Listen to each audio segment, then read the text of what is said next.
The following is an exclusive presentation of WI Garden Media, the voice of Garden Talk Radio.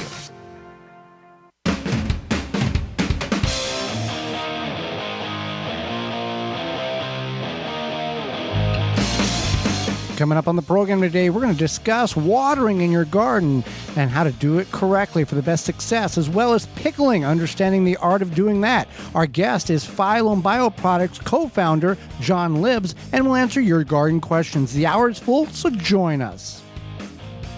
You are listening to the most informationally packed hour of garden-focused radio in the country and on the internet with your host, husband and wife team Joey and Holly Baird. This is the Gardening with Joey and Holly radio show. And welcome to the Gardening with Joey and Holly radio show. Happy you've taken time out of your day to join us on the program. I am your host, Joey Baird. Beside me is my wife, co-host, best friend, and gardening partner, Holly Baird. This program is for you, about you, to help your garden grow better, to maintain your landscape, grow healthier trees, make your grass look greener, as well as preserving what you grow. Thank you for tuning in, whether you're listening to us on one of the 20 AM and FM frequencies, broadcasting our program here in 2023 through our radio app, through our parent website, which contains many hundreds of videos, which is the WisconsinVegetableGardener.com, underneath the radio tab at the top of the page. In-studio video replay or podcast, thank you. Also, that parent website, the WisconsinVegetableGardener.com. Underneath the money tab at the top of the page offers you all the discount codes you hear throughout the program to save you money on the garden products to make your garden better.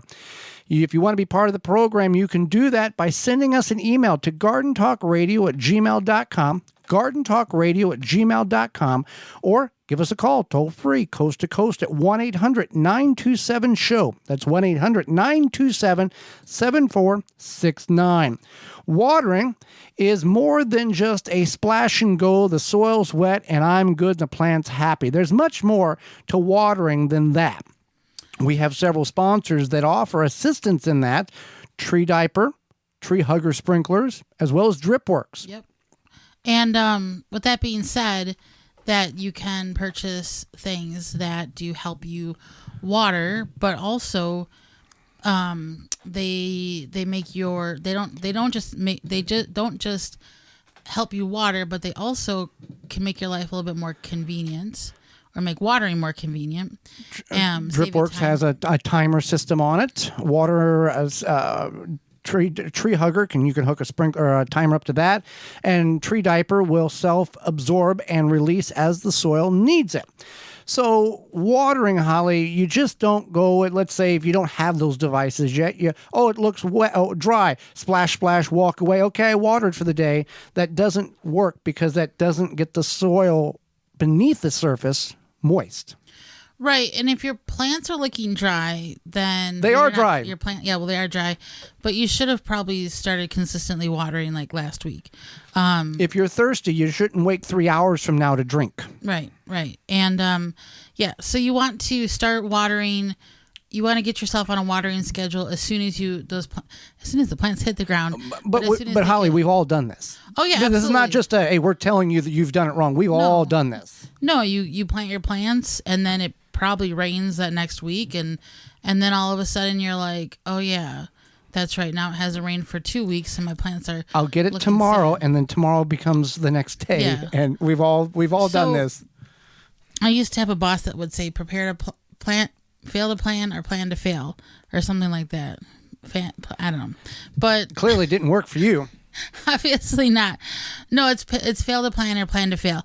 And you can plan either a watering schedule, again, get an automated timer, or just get yourself in a habit. You don't even necessarily have to water. You have to water the day that you check your plants. But if you know that, okay, I'm going to make sure I water thoroughly on Wednesday, Friday, Sunday, whatever. And then as the summer goes on, if we have less rain, then you may have to increase that. But it's just getting yourself into the habit. Containers are the most prevalent of drying out the quickest because they're elevated and they evaporate more rapidly. Also, the smaller the container, raised bed, container, whatever the device is, the less soil equals less moisture retention, means it's going to dry out quicker. So when you water anything, If you're on a drip system or a tree hugger or tree diaper or drip works, this does not necessarily apply because you're setting a regiment or a time frame in which it's going to water or it's watering on its own. If you're watering a container or you're watering with your watering can, watering means you thoroughly soak the ground. This may take 20 minutes in order to get your containers hydrated properly, or the raised bed properly hydrated, or the grow bag properly hydrated, or the ground, because you can dump 2.5 gallons in a watering can on the ground, take your finger and run it, and it's only the top 1/4 inch is moist. It takes a lot of moisture to wick down into the area where the seeds and the roots are at.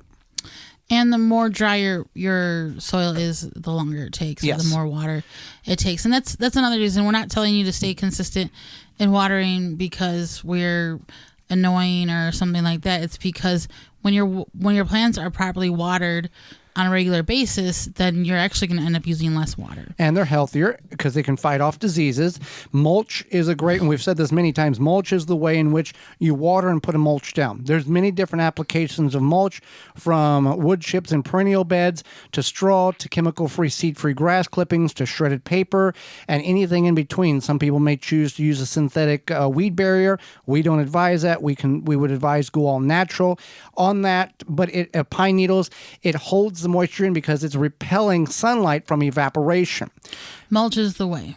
Mulch is the way. Now, no, I agree. Yeah, when is the right time to water? Well, if you're not watering first we want to avoid getting the leaves wet at any time. But if you are on a drip system or an underground or a ground level system and you're not sprinkling the leaves with water, because that can persist overnight and can cause mildew issues and cause a host of disease problems. Morning and evening is an excellent time to water when you're using a drip system or a soaker hose or one of these devices that sponsor the program. But your mileage, you do what's best for you. We're not telling you have to buy, but these are products that we personally use. That's why they're sponsors, and they work, and that's why we've got them as sponsors. Water in the evening is fine. However, now, here's a little secret that many of you may not be aware of. There are peak and off-peak hours of water consumption. Cities and municipalities jack the price up. I mean, it's public knowledge, but jack the price up. So during peak times, you pay more for water during, let's say, 10 a.m. to 2 p.m. But during certain times of the day, it's off-peak hours, which means you can use more water. There's better pressure. And in some municipalities, it is a lower cost per rate of X amount of gallons when you use it. So you want to call your municipality and figure out when those times are, because then you can do wash, you can do dishes, you can water your garden, you can do a lot of things to save money when using the systems that the city has set up, but taking advantage of their on and off peak hours of water usage. Right. And it's probably something you could possibly find online too, but that's good knowledge. Find online and then confirm with voice. Right. And it's good knowledge to have because that can save you money. Yeah. Basically. I don't think people are aware of the off-peak and on-peak in most situations. No, I don't think most people are either. And the same thing is with power too. So that's another story. But there's off-peak, on-peak for power too. Oh, interesting. But mulch is the key here. If we continue to keep mulch on the soil, whatever we're planting, it can keep the soil 3 to 5 degrees cooler than the ambient temperature. And by keeping it cooler and shaded, it's going to suppress weeds and hold that moisture in. So when you get the soil hydrated, it takes less water the next time to rehydrate it or get it moist again, because it's not turning into a dry powder bone of a soil. Right. And and then the mulch will help protect that. And it's also a good weed suppressant because weeds will, as they come up, they're going to take water from your plants or from the soil, which takes away from your plants and also nutrients and all those things. Now, I want to touch on the containers again. Just because you see water running out of the bottom of the container doesn't mean, oh, we're done, we can move on to the next one. That takes time to absorb in. Containers are often extremely dry, and it takes several cycles of them of watering. And we've talked to Jessica Walliser, for example. She waters, comes back, waters again. waters 3 or 4 times, make cycles through all the plants, and at that point, then the containers are hydrated in full because she has diligently watered to the point where she knows. And then the best tool ever is your finger. Shove that down in the soil. If it's moist, finger length down, you're pretty good shape. If it's not moist, keep putting the water to it because the plants are not getting the water even though it's running out. Absolutely. And you want to you just want to make sure that the biggest thing is the consistent watering. Yes. The inconsistent watering is what weakens your plants and makes them susceptible to the diseases and the problems. Any sort of pest or disease is going to go for the weaker plant because it's an easy target. So that's why watering consistently is super important. Well, also what's super important is what Walton's Inc. has, Walton's Incorporated has for all of us. And they have a coupon code. Absolutely. So the coupon code, we'll just go with that first, is GROW50 to save 10% off your orders of $50 or more. But Walton's has everything you need for meat processing and also a lot of great cooking equipment and spices. So they have equipment for meat processing, seasoning, and supplies, things to make things like sausage, jerky, any other meat product your way to your high standards. Or just to season those barbecue delicious cooking things on the grill. Absolutely. Whether you're vegetarian or vegan or just make carnivore. Some delicious potato wedges, you yes, know? Yeah. And they have their own line of meat grinders, mixers, sausage stuffers to help you go from animal to edible. They also have an online informative site to help you to work with a community to help you with meat processing inspiration or issues, and that's meatgistics.com, and Walton's is waltonsinc.com. And again, the code is GROW50 to save 10% off your orders of $50 or more. When we come back, pickling, what is it? How do you do it? Is there benefits to it? We'll explain and answer all of those questions. You're tuned in to the Gardening with Joey and Holly radio show. Got a question for Joey and Holly? Send it via email anytime to gardentalkradio@gmail.com. Grip 6 produces American-made products with sleek designs and quality materials. Based and manufactured in Utah, they have high-quality and durable products to last a lifetime. They are built beyond tough. Their belts are minimalist and one-of-a-kind with no holes or flap hanging over. Designs and styles for men and women. Something for everyone. Versatile to mix and match fashionable buckles and belt webbing. Colorful or timeless designs to match your style. You know how bulky and uncomfortable a belt can be, but not a problem with the Grip 6 belt. Comfortable but durable, a belt that moves and works with you and your lifestyle. Perfect for all the bending, twisting, shifting, and moving during gardening, yard work, and all of your everyday life. It's almost like you're not wearing a belt at all. Designed and manufactured in-house for the best results and quality every time. When you purchase from Grip 6, you're supporting long life cycle products and American-made manufacturing. Check out their belts, wallets, and socks at grip6.com. Use code RADIO15 to save 15% off at grip6.com.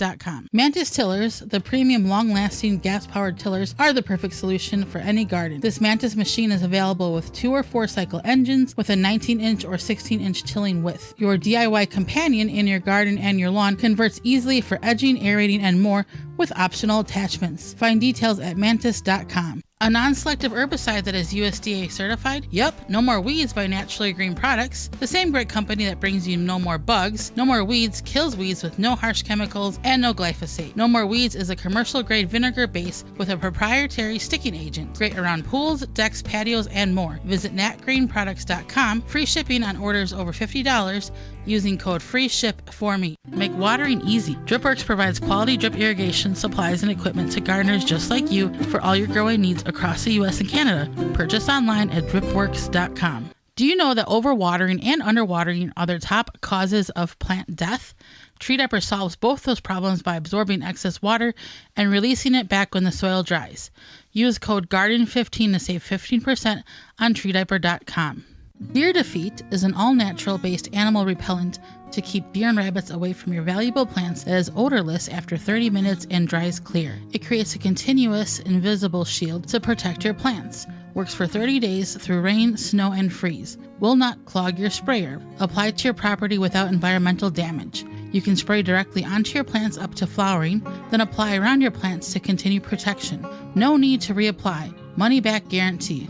To purchase, go to deerdefeat.com and use coupon code RADIO to save 10% off your order. Aqua-mart.com has everything you need for eye-pleasing outdoor water features on your property. For over 25 years, we've been creating and field testing beautiful water features in order to provide you with the most reliable products and best value in the industry. From easy-to-install pond and water-filled kits to pumps, fish food, and more, you'll find everything you need to install and maintain a naturally balanced water feature in your yard. Make your backyard a true oasis and maintain it well. Visit aqua-mart.com to shop for all your needs. You put a lot of time and energy in your garden, but without a rescue Japanese beetle trap, you can kiss that hard work goodbye. Asparagus annihilated. Raspberries ravished. Green beans, forget about it. Get those little invasive pests out of your garden and send them where they belong inside a rescue Japanese beetle trap. Now with available refill lures, rescue Japanese beetle traps can be used for multiple seasons. They're made in the USA by the makers of the popular Rescue, Fly, and Yellow Jacket traps. Learn more at rescue.com. That's RESCUE.com. The Gardening with Joy and Holly radio show is brought to you by the following: Happy Leaf LED, Root Maker, Jung Seeds, Tree Hugger Sprinklers, Phollyom Mattresses, Farmer's Defense, Pomona Universal Pectin, Natural Green Products, Mantis Tillers. Find all sponsors at the WisconsinVegetableGardener.com and thank them for their support.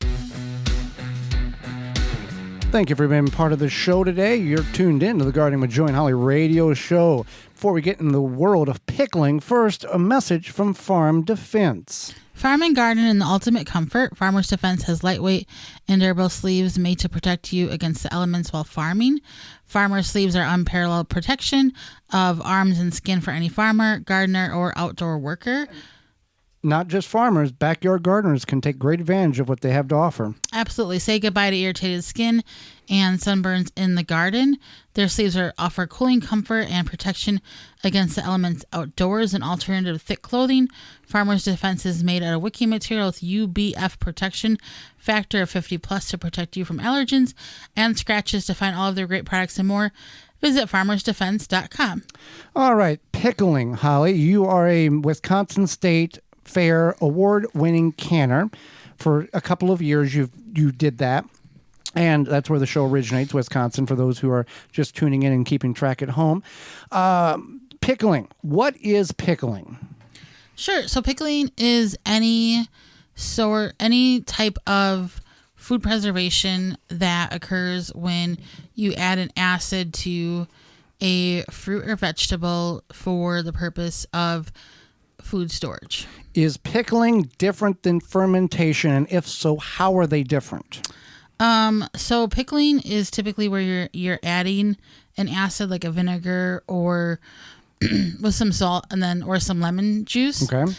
And then, so you're adding the acid. Fermentation, you're letting the acid occur naturally. Okay. So, can you ferment and pickle the same items, just getting different results? Yes. So like the biggest example here would probably be cucumbers.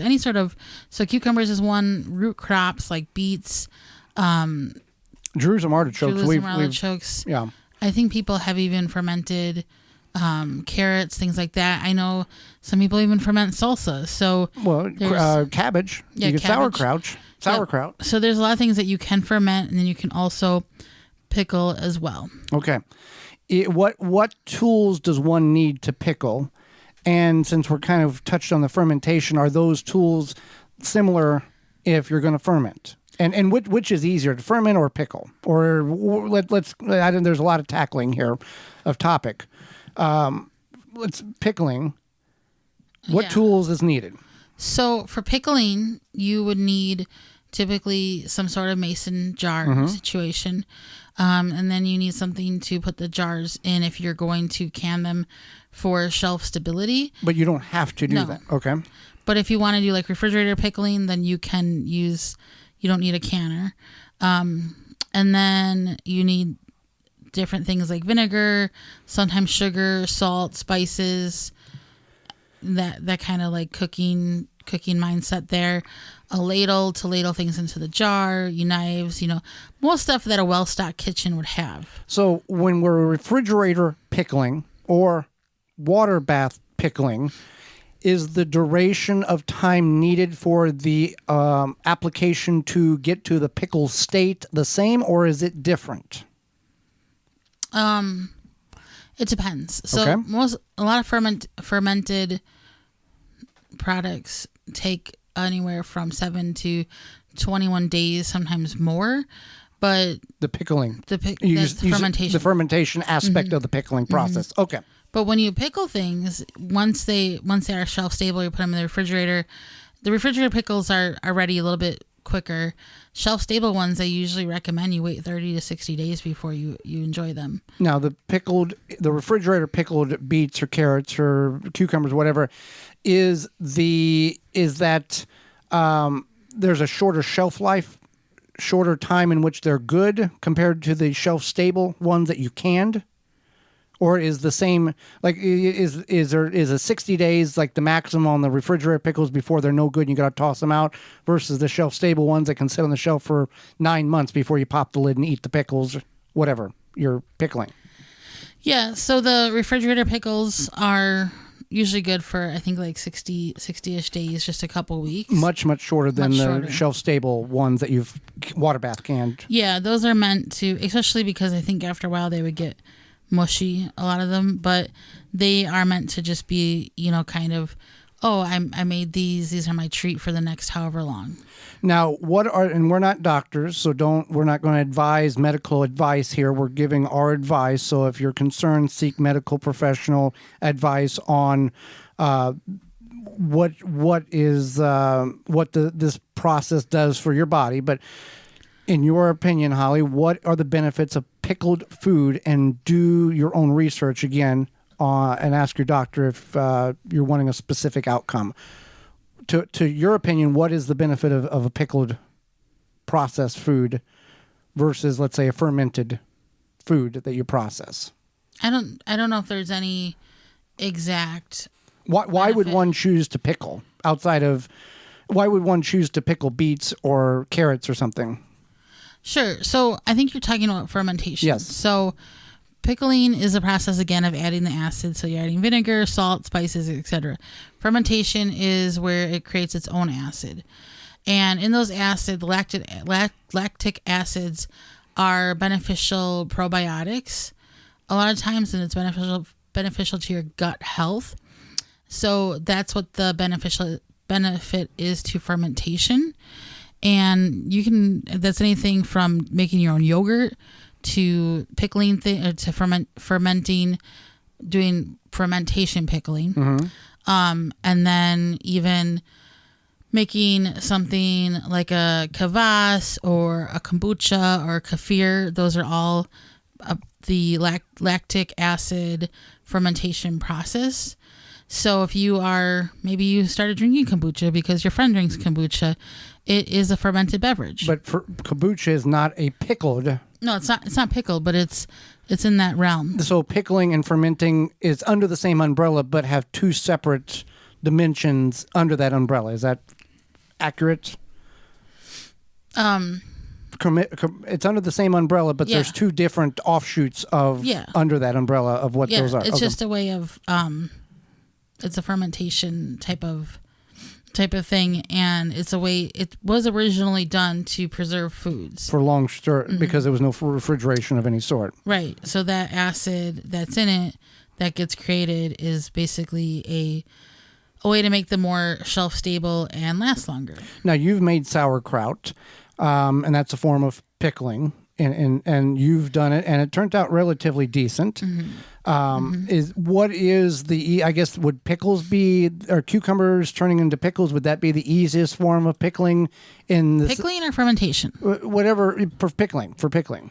Sure. Well, if you're making the lines it's muddied when you're kind of getting it muddy. Okay. I think the easiest thing to ferment is probably countertop cucumber pickles. Okay.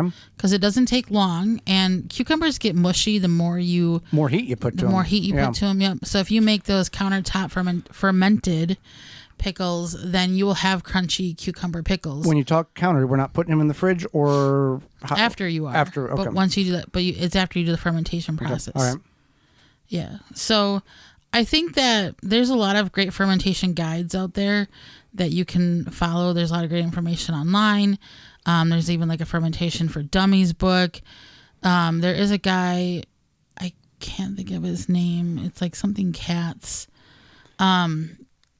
He has a few different fermentation books, and he's like the godfather of fermentation. Now, is that when you see on the jar, it's got that little thing where it's got an airlock? Is that different than pickling, fermentation, pickling? It airlocks and it bubbles and burps? Oh, yeah, that's a fermentation jar top. Okay. Yeah, so it allows the some of the gases to escape. And you would do that for the countertop right process. And sometimes you don't. Sometimes you can just put like a coffee filter on top. Okay. Just like we used to with our apple cider vinegar. Right. And just let it naturally progress through the breakdown process of the pears to make pear cider vinegar. So fermentation, pickling, they're kind of the same. They're kind of different. But his name is Sandor Katz. Sandor Katz? Yeah, Katz is Katz. And he's got Wild Fermentation. That's one of his like huge known books. And then he's been on like a bajillion radio shows, interviews, etc. He goes and does live talks and presentations. But yeah, if you ever want like a really good guide to fermentation, to wild fermentation, that's Sandor Katz. And even like sourdough bread is a way of fermentation. So there's a lot of ways to ferment things. And it can be beneficial again to your gut health. And that's something you want to research and look into on your own. But I do highly recommend fermenting if you want to do kind of like a passive pickling and you want to kind of feel like you're doing something in the kitchen.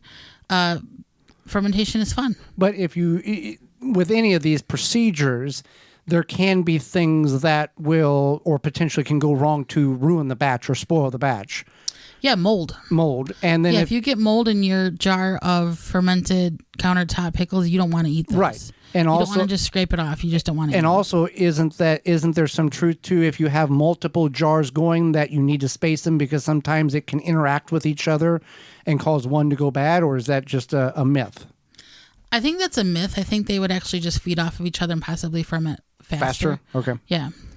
Well, there you go. If you've got any questions, it's kind of a subject that has many different layers to unravel on it, and we've tried to give you a taste of, no pun intended, of the fermentation pickling process in whichever way that you go. Well, if you want to control beetles and grub invaders without affecting the rest of your ecosystem, Holly, in your yard, then go to Grub Gone and Beetle Gone. They are the solution. Yeah, Phylum's Grub Gone and Beetle Gone they target a wide range of invasive and destructive beetles, weevils, and borers without harming non-targets such as bees, ladybugs, butterflies, earthworms, or other beneficial insects. You can purchase these products locally in Massachusetts at Ward's Nursery, McHugh Garden Center, and Hyannis Country Garden. In Connecticut at Van Wilgens Garden Center. In Maine at Salisbury Organics. And in New York at Fadigan's Nursery, and in Ohio at Berlin Seeds. If you go to PhylumBioproducts.com, you can find all the information. Phylum Bioproducts target the pests, not the rest. PHYLLOM Bioproducts.com. Hang out with us. The co-founder of Phollyom Bioproducts will be with us discussing how to control bugs and beetles on your property. You're tuned in to the Gardening with Joey and Holly radio show. Have a garden question? Give Joey and Holly a call now or anytime 24/7. Just dial 1-800-927-SHOW. If you can't get through, leave a message and they will call you back. Call now 1-800-927-SHOW. Jung Seed Company is a family-owned and operated gardening company since 1907 with the largest selection of seeds and plants online. Use coupon code 10TG23 to receive 10% off your order at jungseeds.com. Again, that coupon code is 10TG23. Listen, at Furlough Mattress, saving a lot on a comfortable mattress with a lifetime comfort guarantee is easy. Why? Well, because we make our mattresses right at the store. Yeah, we cut out the middleman, and voila, you got it. We pass the savings directly onto you every day. So hurry in today to your local Furlough, where there are no middleman markups. wake up, sleep better, and save at Furlow. Hi, I'm Russell Taylor with Live Earth Products. I'm a soil health expert here to help you. Live Earth Products specializes in soil conditioners and fertilizers that will help you build healthy and vibrant flower and vegetable gardens. As our name describes, Live Earth means healthy soils. Live Earth products are humic and fulvic soil amendments and are all natural, organic, and directly from our family mine in Utah. Live Earth products are easy to apply and the results will blossom right before your eyes. Live Earth products can be applied throughout the growing season. So pick up Live Earth Humate Soil Conditioner, our Liquid 6 Humic Acid, at your local garden center or on Amazon. Also available through our website, liveearth.com. That's LIVEARTH.com. Live Earth, here to bring vitality to life in your garden. Fleet Farm's Garden Center is now open. Stop in to check out their selection of nursery quality plants available at low prices. All of their plants are grown in the Midwest, and their vegetables are insecticide free. Choose from annuals, perennials, shrubs, trees, and more. Plus, take care of your lawn with grass seed fertilizers, lawnmowers, and string trimmers. Get everything you need to keep your yard looking great at Fleet Farm, your lawn and garden headquarters. Dig planting holes from a comfortable standing position. Step, twist, pull, and plant. Visit ProPlugger.com. Dripping Springs Oyas clay pot irrigation solves the watering needs for gardens, bushes, new trees, and more. An ancient irrigation system we brought to America. Dripping Springs Oyas, OLLAS, on YouTube, Facebook, Instagram. Check us out. Rootmaker starts your plants off right and keeps them going through harvest. From their seed starting trays with an innovative design that air prunes the roots to their large variety of grow bags, 1 to 60 gallons. Their products will provide you the harvest you've never seen before. Visit rootmaker.com and use coupon code RADIO23 to save 15% off your order at rootmaker.com. Garden like a pro in 3 easy steps and receive customized fertilizer recommendations for your garden or lawn. Soil Savvy helps you determine what nutrients your plants need to thrive. Never again over-apply nutrients they don't need. A patented process that makes you a smart gardener. To get your soil test kit, go to mysoilsavvy.com. The Gardening with Joy and Holly radio show is brought to you by the following: Dripworks, Rise Gardens, Grip 6, Bloomin' Easy, Fleet Farm, Waltons Incorporated, Blue Ribbon Organics, Tree Diaper. Find all sponsors at the WisconsinVegetableGardener.com and thank them for their support. Welcome back to the Gardening with Joy and Holly radio show. Moments away, John Libbs, co-founder of Phollyom Bioproducts. But first, Rise Gardens, Holly, a product that can help you grow year-round. Rise Gardens is a revolutionary hydroponic gardening system for your home. Instead of food traveling hundreds or even over 1,000 miles before it hits your plate, harvest the veggies, herbs, and greens you need for dinner tonight in the comfort of your home. No green thumb required knowledge. Gardening made easy with the Rise Gardens app. Step-by-step guidance from seed to harvest. A complete garden on a shelf and comes with everything you need to grow healthy and the freshest food for you and your loved ones. Fully customize your garden to your needs and preferences. For more information to get your Rise Gardens, visit risegardens.com. Holly, let's go to the hotline and bring in our guest for this week. John Libbs is the CEO and co-founder of Phollyom Bioproducts and has a background in biological science. Welcome to the program, John. Hi there. Hi, Joey, Holly. How you doing today? We are doing well, and just for full transparency, Phollyom Bioproducts is a sponsor of the Garden with Joy and Holly radio show, so I want everybody to know that up front.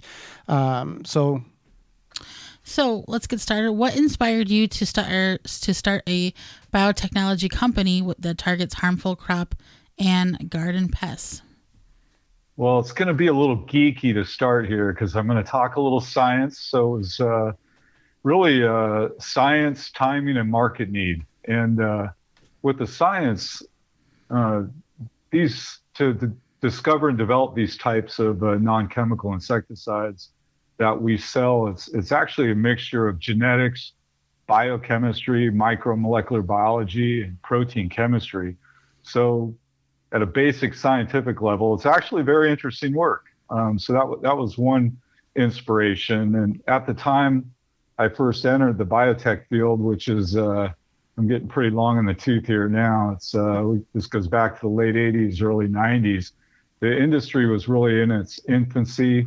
And about that time, the mid-late 80s, a lot of important advances were being made in the biotechnology field as far as the tools go.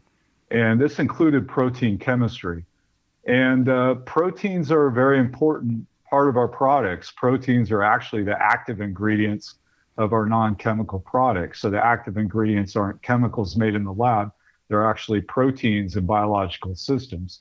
And so, most people have heard that the DNA in a biological system is, let's say, the blueprint or the code of life. Well, the proteins are really what make biological systems go. They're the type of molecules that make biological systems work. They help carry out and drive functions in organisms.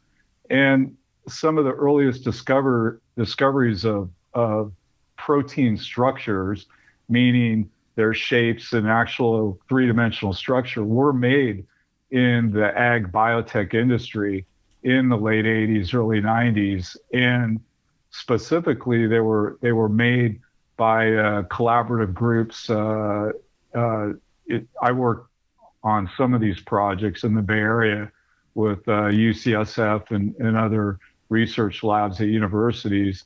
We figured out the structures of some of these proteins that are the active ingredients for these non-chemical biological products based on BTs. So it was very interesting work. Kind of the timing was such that it was kind of sexy science at the time, but it was very interesting. And then, we looked at the market over the years. We knew these types of products, non-chemical products based on the microbe or the bacterium type of Bacillus thuringiensis. We knew they had done very well in the ag markets to control caterpillars. They're really the number one type of product or underlying technology used worldwide in agriculture as a non-chemical insecticide. We looked at the market, and now I'm going forward, let's say, from the early 90s to the early 2000s. We looked at the market at that time, and there weren't really any good, high-performing non-chemical products to control beetles. So we took what we knew about these types of products and said, hey, we should try to discover some BT type microbes that could control beetles really well. And so that's when we set out on a discovery program to do that. Well, why are beetles, grubs, borers so hard to target specifically? What about them is the issue? Yeah, it's really about the technology and the will to find what we would call a lead compound or a lead biological active, which would control a particular pest. So when you set out to discover, let's say, a non-chemical insecticide, what you do is you go collect samples out in the wild, soil samples out of dead insects, all over the place, and you bring them into the lab, and then you start screening those against maybe a particular pest that you see out in the market that may be very important commercial pest. Maybe it's an ag pest like Japanese beetle. That's a really tough pest and not a lot of, let's say, natural predators against, as in the U.S. And so you start testing all these samples you've collected out there in nature against the actual pests in the lab. So you can imagine it's a very laborious process. It's a lot of, screening, a lot of samples. It's a lot of luck to find the right level of performance, and really the biological side is really where the targeted products. And so the biological non-chemical pesticides, you really focus on one insect, and then you try to expand the performance or understanding whether it controls other insects and increase its spectrum of activity over time so it has more commercial relevance out in the market. Whereas when you're developing chemical insecticides, it's almost the flip of non-chemical, where you develop a new chemical compound, And you pretty much can assume if it's a chemical compound, it's actually going to be toxic to almost all insects. And then you're hoping through testing toxicity against different organisms, whether it's fish, birds, mammals, or non-target insects, like let's say bees or butterflies, pollinators, you're hoping you don't see a high level of toxicity, or if you see toxicity, it's at a very high level of the active ingredient, so high that it's unlikely that a non-target, whether it's a mammal, a person, or a pollinator, would come in contact with that level of chemical in the environment, in the market. So it's really a flip of discovery of biologicals. And so, what it comes down to, it's just really difficult, really time consuming and very capital intensive to find a targeted control, whether it's taking a lot of risk on the front end, as you would on discovering a biological or non-chemical lead active, where you're doing a lot of screening, spending a lot of money at the front end through all this work, trying to screen all these samples down to a couple of good leads to carry through development, or whether it's a chemical and you have a bunch of different leads at the beginning and you're whittling those down on tox studies, and you're hoping by the time you get into regulatory that the tox profile is not that, let's say, deleterious to non-target organisms. And, just to kind of put some perspective in the cost of embarking on developing or discovering and then developing lead actives for a non-chemical or biological active, it usually takes $25 to $100 million to go from the discovery, where you find some good lead actives to carry through development, all the way to market. And then for the chemical side, to really develop new chemical actives and work your way through regulatory from start to finish is about a $300 to $500 million endeavor. So it's very capital intensive, and there's a lot of risk involved. Fantastic. So we are talking with John Libbs, the CEO and co-founder of Phollyom Bioproducts. Can you tell us more about Phollyom Bioproducts and what makes them unique? Yeah, sure. So I would say that our products are really the best combination of performance and safety in the market. We say that our products are natural. They're developed from a natural soil bacterium. They are effective, meaning they're high performing. They actually perform at the level of many of the chemical competitors. For instance, if we're focusing on grub gone, our granular product, they spread on turf, irrigated in to control turf grubs. It performs nearly at the level of the imidacloprid products. It actually performs better than the acelepryn-based products from mid-season later. So these products, they're natural, but they're very powerful natural products, but they're also very targeted. As you mentioned earlier, that they only perform, or they only have toxicity to certain beetles, and also some weevils that are also beetles, and borers, those are common names, that are also beetles. So that they're natural, effective, and targeted.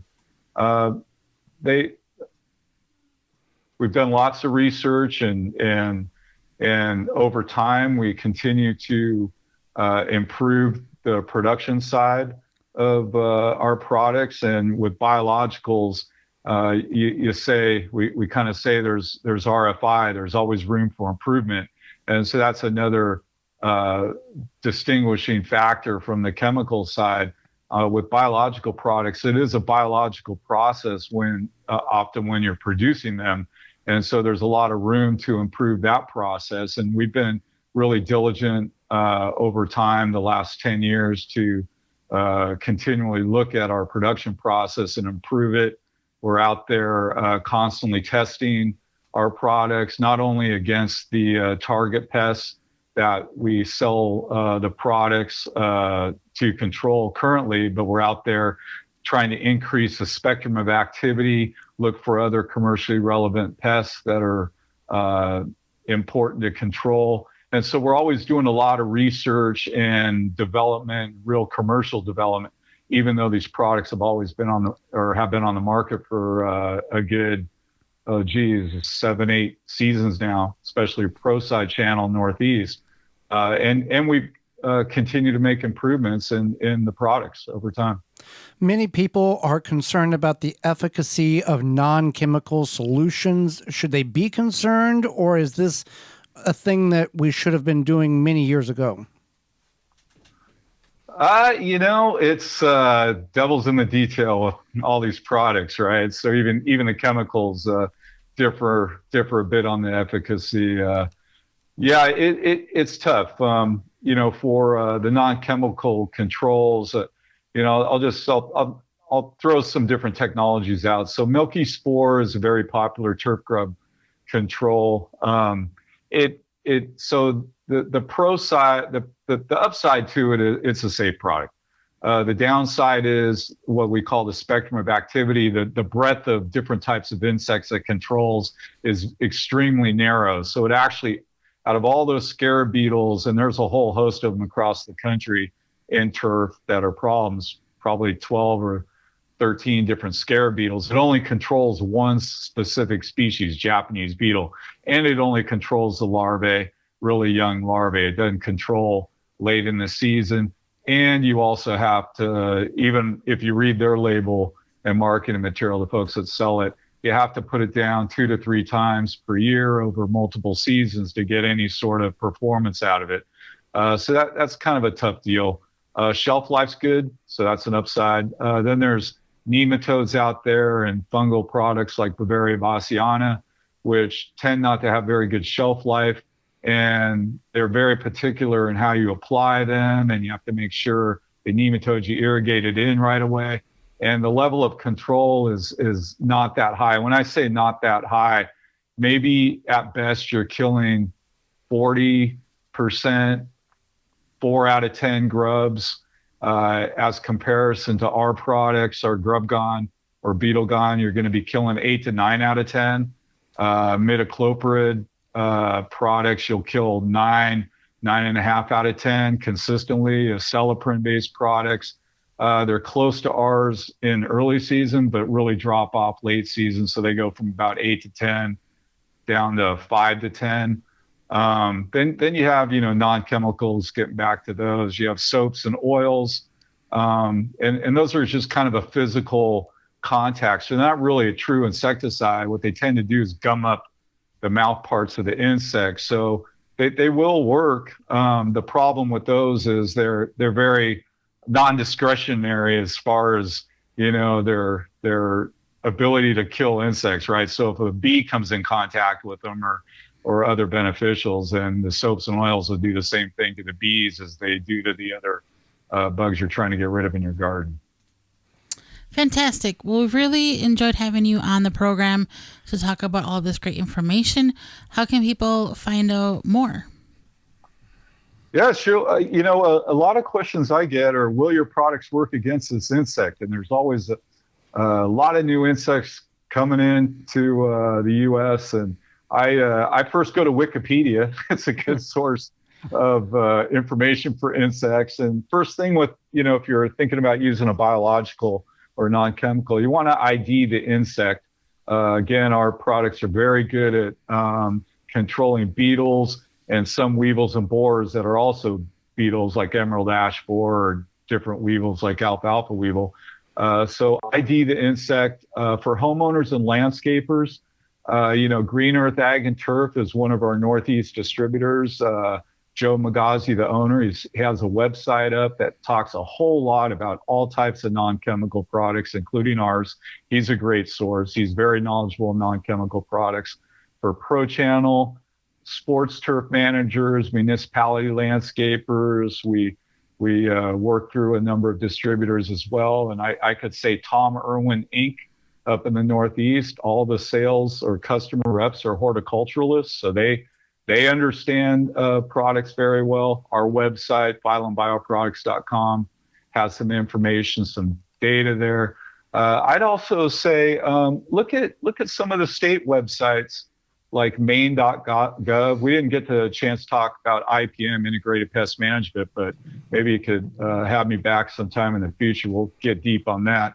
But some of these state websites have some very good information. Of course, universities and land-grant universities usually have quite a bit of information on insecticides and various alternatives, especially local to each university, which would probably be helpful for people.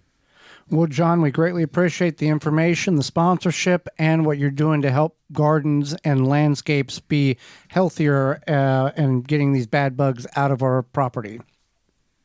Hey, you bet. Hey, it was a pleasure being on the show, and look forward to talking with you again. Absolutely. And when we come back, it's Your Garden Questions, Our Garden Answers. You're tuned in to the Garden with Joey and Holly radio show. Got a question for Joey and Holly? Send it via email anytime to gardentalkradio@gmail.com.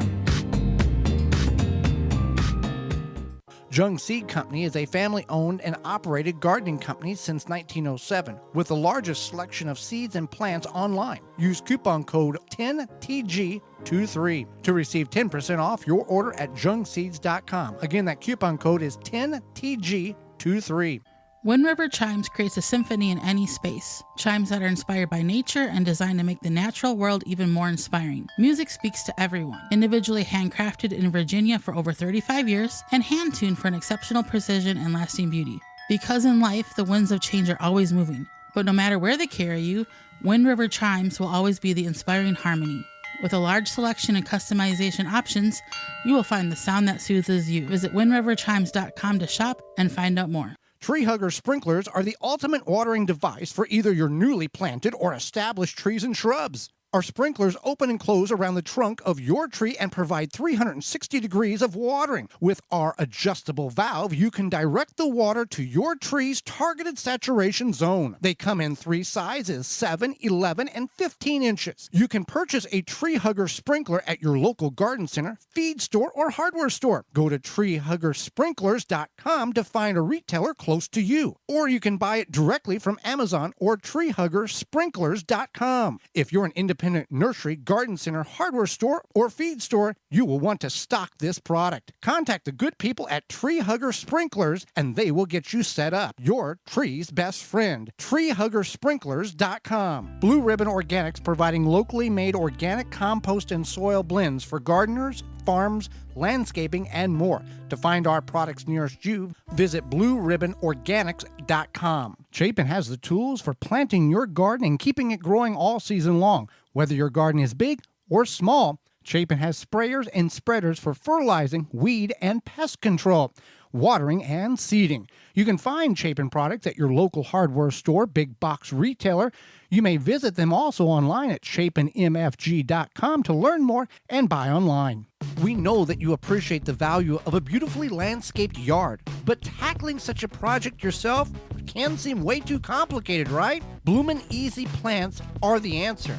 Their plants are low maintenance and offer exceptional beauty and color for your yard. Plus, they offer free seasonal care reminders with simple how-to videos tailored to the plants that you choose. With Bloomin' Easy on your side, creating the yard that you've always wanted becomes as easy as plant, water, and relax. Check them out at your local garden center or by visiting bloomineasyplants.com. The Gardening with Joy and Holly radio show is brought to you by the following: Chapin Manufacturing Incorporated, Aqua-Mart, Soil Savvy, Wind River Chimes, Wisconsin Greenhouse Company, Pro Plugger, Deer Defeat, Dripping Springs Oyas, Phollyom Bioproducts. Find all sponsors at the WisconsinVegetableGardener.com and thank them for their support. Welcome back to the Gardening with Joey and Holly radio show. Happy you're with us today. Question and answer time. You got a question? Send it on over. We've got an answer for you. 1-800-927-SHOW. That's 1-800-927-7469. Or gardentalkradio@gmail.com. This question here, Holly, is sponsored by Fleet Farm and fleetfarm.com. Is it safe to use black walnut chips on the walk paths between my raised beds? My raised beds aren't like most beds. I have put them on a slight slope. The bottom of one side of the bed is dug into the soil. The other side is a little below the soil level. I'm using the wood chips as a weed barrier and moisture retainer. Mulch or wood chips from black walnuts are not recommended for plants sensitive to Julong, Juglone. It's a chemical the plants or the tree puts out as a defense mechanism to keep plants from invading in on its territory. However, composting the wood chips for a minimum of 6 months allows that chemical to break down to a safe level, even for plants that are sensitive to that chemical. So if the wood chips have been there for more than 6 months, like you're going to get them and use them, you should be okay. Shouldn't have a problem. If you have a black walnut that has been chipped up, or you're using or has been planted, you're planting where a tree used to be, you could have problems because that chemical that tree puts out still persists in the soil and can for a number of years. Is there a correct size to have for harvesting green beans? No, there's not. It's at the point in which you are comfortable harvesting them. The bigger the bean pod, the bigger the seed inside of it will be, the tougher it's going to be to consume.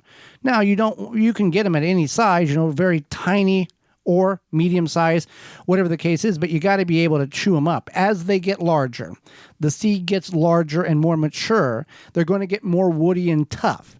And at that stage, there can be a point of the plant determining that they have matured, the plant has matured the internal seed to the point where it will reproduce at the appropriate time after it falls off the plant and goes in the ground. And the plant basically shuts down because the reproductive state or purpose of the plant, that's what it's doing. It's not growing green beans for you. So harvest them. I would recommend harvesting them at a medium-sized state. Regularly harvest them so they can continue to produce, because if you don't harvest them, they're going to put all their pods on and then shut down. So there you go. I know my pumpkins are going to outgrow my garden bed and grow in the yard. Should I lay down cardboard over the grass, or is it okay for them to grow on the grass? Well, this is up to you. It's okay to let them grow on the grass. That's not a problem. But if you do want to mow or trim around them because you don't want your grass to grow tall, then that could be challenging. But they do put, as the plants grow out, the pumpkins, they do put roots down in their vines. Right. So they do. I was pull nutrients.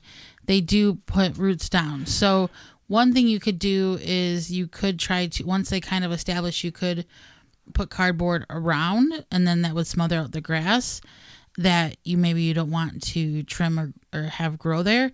Otherwise, it's fine just to let them go as is, and then you could just carefully weed eat the top of the grass so it doesn't go to seed, and let it be. Right, just kind of trim it as it needs to be. Yeah, let it. I think that's the way to go.